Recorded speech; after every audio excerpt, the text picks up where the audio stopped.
I want to start with Puka Nacua because, man, I know you've been teasing this now for a couple of weeks. You're talking about being really impressed with Puka Nacua, how he's possibly made the jump here. Let me set the stage. 11 games last year, 106 targets, 79 receptions, 990 yards, and 3 touchdowns, plus he added one more in the rushing department as well. Now, that is really, really good, but it's really interesting because he goes from 1486 in terms of yards, setting that rookie record, down to 990. And to be honest with you, even though he did have a really, really, really good season, especially from a per game basis, he kind of sort of fell under the radar. So I was surprised, certainly, when you were really caping up for Puka Nacua and really excited to kind of sort of get this data out there. Look at the release. There's your separation. Great route. Stutter and go. Gets by clean. That is unbelievable. Maybe the greatest catch I've ever seen. Well, yeah, first of all, even just beyond reception perception, and we were talking about this at one point during the year. There's a video of us having this conversation on YouTube where we said, like, we really thought he was in the middle of making the leap. And I talked about this specifically. I hit it on it in the profile in terms of his ability to win in contested catch situations. His contested catch rate jumped from about 64% to over 80% in reception perception. So it turned out that the eye test matched what the data ended up, what reception perception ended up showing there is that, yes, he did make that jump in terms of his ability to, like, awareness along the sideline, late hands, getting his feet down, all those things that I referenced this conversation I had with him at the Super Bowl 2 years ago often, and that was the thing he said he wanted to improve on the most from year 1 to year 2. And we had this conversation, like I said, dating back to, I believe this was like in maybe November, December, something like late November or December, something like that. So we saw that in real time. It turns out, like, yes, he was also the most efficient wide receiver in the NFL last season. So again, beyond reception perception and that particular part of just, obviously we care about that, and we'll get into that in a second, but he was number 1 in terms of first downs per route run last season among wide receivers with 200 plus routes. He was number 1 in yards per route run. He was number 1 in targets per route run. He was number 1 in terms of successful plays per route run. So, like, on a per route basis, he was the most efficient wide receiver in the league. But amazing. The question to me, James, in terms of, like, officially graduating, because you know me, I care more about being accurate when I say things as opposed to being, like, fake early. I couldn't care less about the, like, I was the first one to say this, that. Like, no, when I say something, I want to mean it and I want to really believe it. So I was like, okay, it looks like Puka's making that leap, but I got to really chart out the full reception perception data to know for sure, especially to see where he is as a separator. Well, I can say after doing the charting profile, yes, I think he's made that leap, and I think he is a tier 1 wide receiver right now. A tier 1 wide receiver, man. Again, I think it's going to surprise some folks because, again, he had a really, really good season. I'm not trying to downplay his season. It just was a little bit under the radar. That's why I'm saying it is a little surprising to hear you say that. Okay, he's graduated into this whole new tier as a wide receiver. I want to set the table here because the listeners, maybe they're new to this show. Maybe they just haven't heard as much of you and talk about tier 1 and all that kind of stuff. Okay, in your mind, Matt Harmon, wide receiver guru, where is he in your mind in relation to, like, Justin Jefferson, Jamar Chase as a separator and as a player? Okay, so I think the first tier of wide receivers right now, the truly elite of the game, and this is something I've said a lot on the show over the years. I'm trying to be really, like, not harsh, but just the barrier of entry to get words like elite thrown your way. Yeah, I do think I've been, like, kicking up my standards. Like, oh, you're the 8th best wide receiver in the league.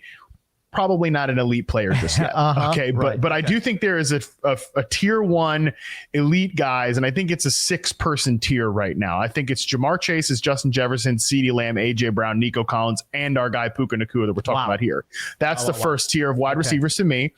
I think he belongs in that group. I think you can jumble up that order. Sometimes I think, all right, well, maybe Nico should be 3. Some days I think it should be CeeDee Lamb is 3. AJ Brown is 3. AJ Brown is 2. AJ Brown, it's just that group can be kind of fungible a little bit. I think Puka is the last and final name there.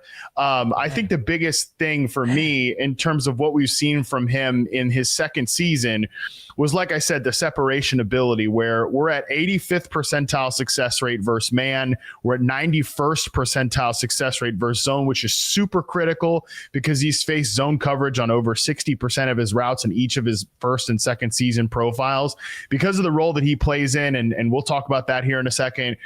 Beating zone, I think, is really, really important for this guy.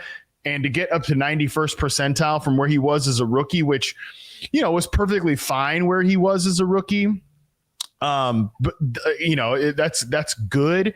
But getting up to there, that's like that 85.1% is so huge over the 90th percentile. And then really the press coverage at 80.5%, which is a 92nd percentile mark. That is like, okay, those are the big boy elite wideouts that go over 80% against press. And I do think Puka belongs there now. Okay, so when we're talking about man versus zone versus press coverage, 76% success rate as man, versus man coverage, as Matt mentioned, 85% success rate versus zone, 80% success rate versus press. And those zone and press numbers, elite, 91st percentile, 92nd percentile, respectively. By the way, he's improved on all of those scores markedly from 2023. I mean, again, just looking at his press score, Matt, 72% success rate in 2023. That jumps to 80%.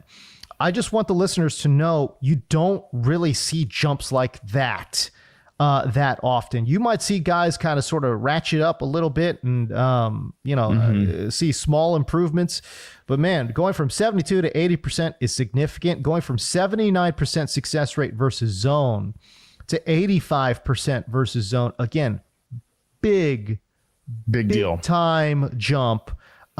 He obviously did the work in the offseason, Matt, to improve his game, and that is a big reason why we are seeing some of these improvements here. But man, so we talk about these numbers.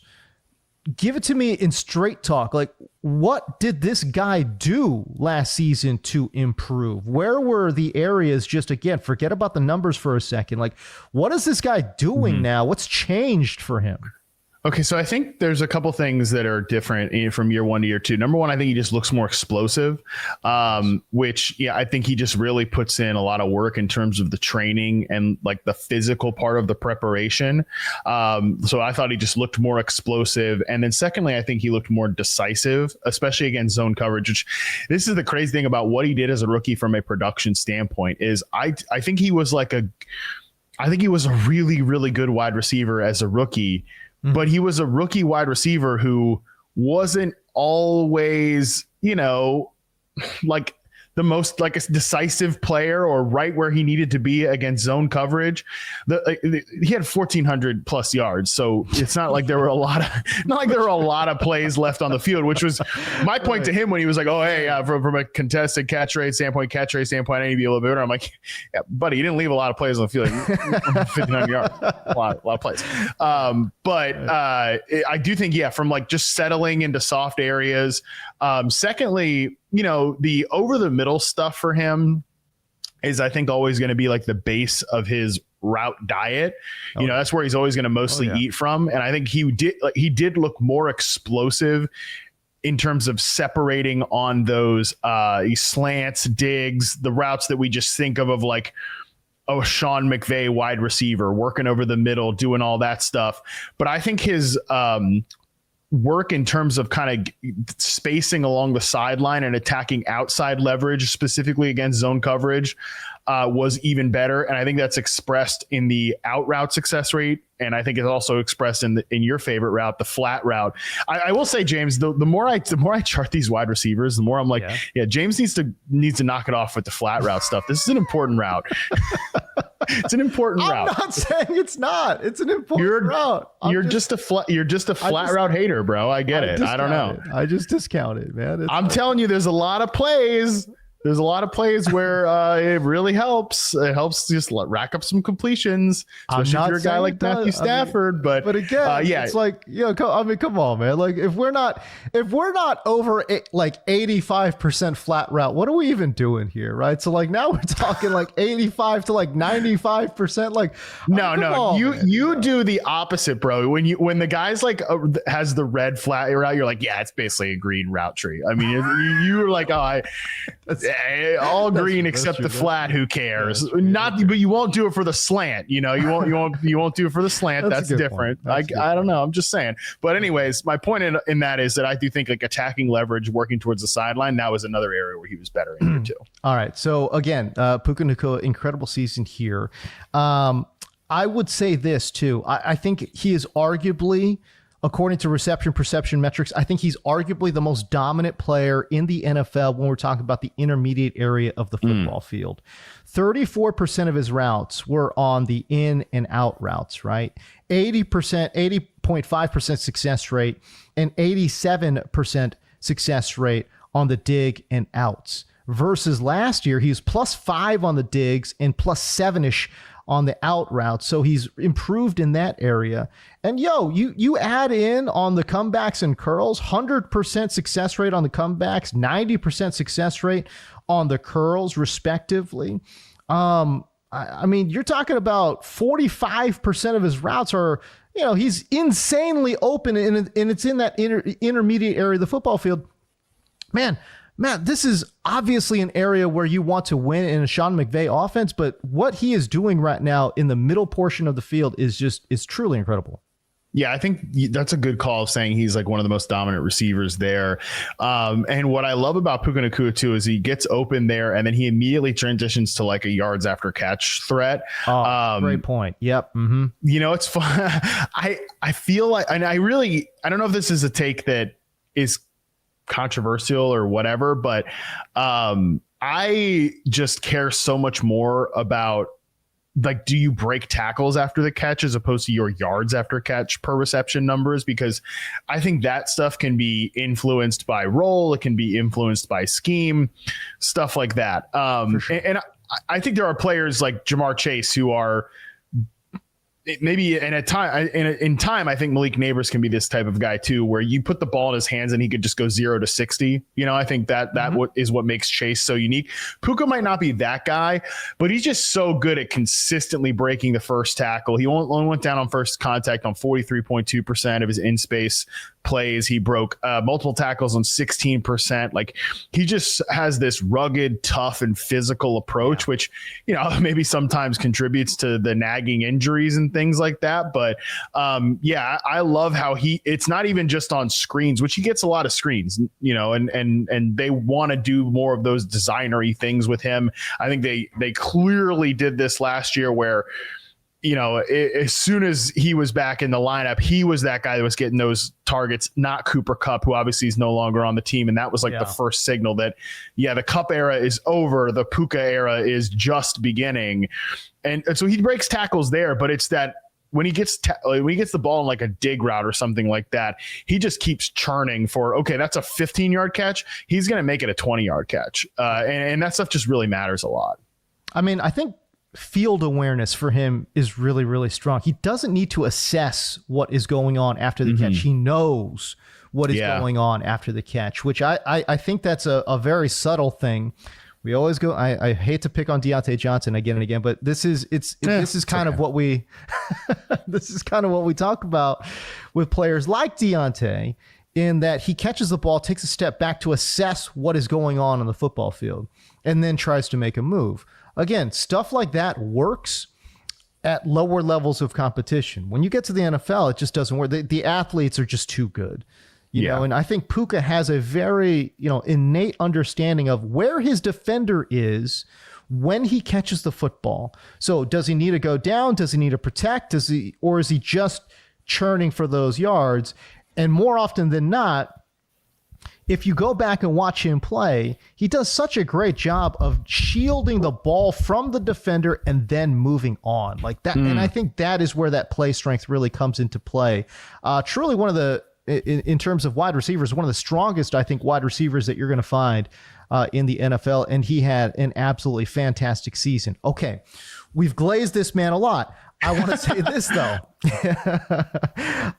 If there is an area where he struggles, it's a little bit on that long ball, right? Like when we're talking about running that 9, he just doesn't have the requisite speed or technique to get over the lack of speed to win on just a straight up 9 route. Yeah, I mean, he's average in terms of success rate on the 9 routes. He's below average on the corner routes. Now, those comprise of literally 10.6% of his charted routes, those two patterns. So it's not a 0% sample, but relative to other NFL receivers, he doesn't run 9 routes very often. That's what's also interesting about Puka Nacua is that, like I mentioned, those 6 tier 1 real life wide receivers.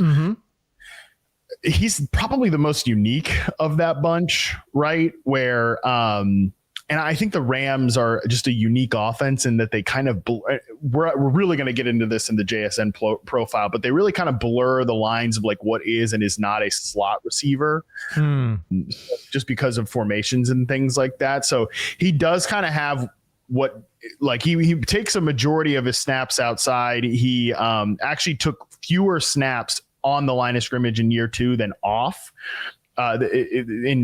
So that is interesting because, again, I think they wanted to make him more of the design target guy, the pre-snap motions and things of that nature. But he just is not tasked with running a lot of 9 routes because he's not like that true X receiver like an A.J. Brown or a Nico Collins or even a Justin Jefferson, Jamar Chase, those type of guys. So it is the weakest part of his game. It's just not something that he's also asked to do very often. But that would be the thing that, like, if you were saying, like, okay, you got to draft an X wide receiver and you got to run 30% of your targets through that guy. Yeah. I don't think the way you'd use Puka Nacua, whereas like if we're breaking ties with the rest of tier 1, that is how you'd use AJ Brown. That is how you'd use Nico Collins. You don't have to do all, I mean, you want to move those guys around as well, but we've got proof of concept that those guys can do that. I think if I am going to take the voice of, I don't know, let's just say, like a Philadelphia fan is like, man, AJ Brown's just heads and shoulders above Puka Nacua or whatever it might be. If I were to take the voice of some of these guys who might be a naysayer of Puka Nacua, I think that's probably right. The one area where they're going to say, yeah, man, like Puka's a good player, great player, but he doesn't win consistently downfield like those other guys that you mentioned. And of course, then the counter to the counter would be, well, what are you telling me? CeeDee Lamb is not one of the best receivers in the NFL. Of course he is. Of course he is. And I think everyone would agree that he is. It's just that I don't think people are ready, Matt, to say that Puka is in that group. And so that's why I love the fact that you're out here, you're putting the flag down. You're saying, no. Y'all need to be paying attention now because Puka Nacua, again, one of the most dominant players in the intermediate area of the football field. There's not too many folks who's doing it better than him. That is why he is in that group. Yeah. I mean, he has elite strengths to his game. And like I said, I'm not throwing elite around often, but he has elite strengths of his game. And he doesn't have very many weaknesses. Again, even the success rate on the 9 route is average. It's not poor. So we are picking nits, but that's okay. That's what, when you're going to be a tier 1 receiver, you get nitpicked in terms of little tiny details and tiny weaknesses. And I think that's why Puka to me is the last guy in that tier. Like if I was ranking league-wide receivers, he would be 6th behind that big 5 of Chase, Jefferson, Lamb, Brown, Nico in any sort of order there. I do think I feel pretty okay with Puka in the group there, but the last guy. And just kind of final note too, yes, of course, I am aware he plays with Matthew Stafford. he plays, who's like just pumped receivers full of production throughout the course of his career, all the way down from Megatron to Cooper Kupp to having, Kenny Galladay had big seasons with Matthew Stafford, Golden Tate had big. I get that. But you can't tell me that you watch Puka Nacua in isolation, you take in the details and reception perception, and like that guy couldn't be quarterback friendly for a lot of quarterbacks across the league. Sure. And yes, I think the Rams offense, like coming away from this Puka profile, if it was possible to get even higher on Sean McVay and what he does as an offensive designer, I'm there. Okay. It's such a well-designed offense, and it's so unique, and it's not totally singular, but they have these players like Puka Nacua, who's a very singular player among the elite receivers in the league. There's just not a lot of guys like him. He doesn't fit into traditional molds and stuff like that. I realize he's deployed really well, but he is making plays on top of deployment and is making his quarterback better, in addition to his quarterback pumping him full of production as well. Yeah, there's no question. If there was a historic player comp that you could make to this player, I struggle with this one a little bit. I kind of almost feel like he's like a souped up version of a late career Larry Fitzgerald. Somebody that's got some inside outside versatility, great hands, really, really strong player, both at the catch point and after the catch here a little bit too. He's not prime Larry, because prime Larry was just a different man. Come on. He's just a different animal. But I'm talking like, post 30-year-old Larry Fitzgerald. Is that a player that kind of sort of comps out here a little bit in your mind with Puka? I don't know. Give me a player comp historically that you think might match up here. Dude, I have like no idea, really, truthfully. Right. Because he's such a unique guy. You kind of have to do like an amalgamation of different, like he's this guy after the catch with this guy within the route. But even then it's kind of tough, because he's not like Cooper Kupp, because just like straight up, I mentioned 76% success rate versus man coverage. Cooper Kupp's best season doesn't even come close to that. Nowhere near. Yeah, nowhere near it. So he's not even like, oh, he replaced Cooper Kupp. Like, no, he's his own entity in this offense. I'm not answering your question here because I don't have a good answer to it. No, I hear you. I don't either. I really don't know. I will just say I am very interested to see how him and Davante Adams work in concert together, because that's going to be super fun. That's like one of the things I'm most excited about to watch this season. I actually think like I would maybe take the over on the 60% snaps off the line of scrimmage and the slot snaps of 27.1% in his year 3 RP profile. Just because Adams is probably going to take so much X receiver work. That's going to give Puka Nacua even more layups because he's going to get those like off the line of scrimmage snaps. I think you're 100% right. But I would also say, I think Sean McVay is salivating thinking about Davante Adams working out of the slot too, because Davante Adams, man, he can do anything. He can do it all. And even when he was in his absolute peak, we're talking about a guy that was easily playing 30% of his snaps in the slot, because that's just the kind of player that he is, right? He could play inside, outside, and he just does all the versatile stuff, man. So I actually think Sean McVay is probably salivating thinking about mixing and matching Puka and Davante and kind of moving them around the formation and really giving defensive coordinators a headache in regards to alignment and some of the routes that these guys run.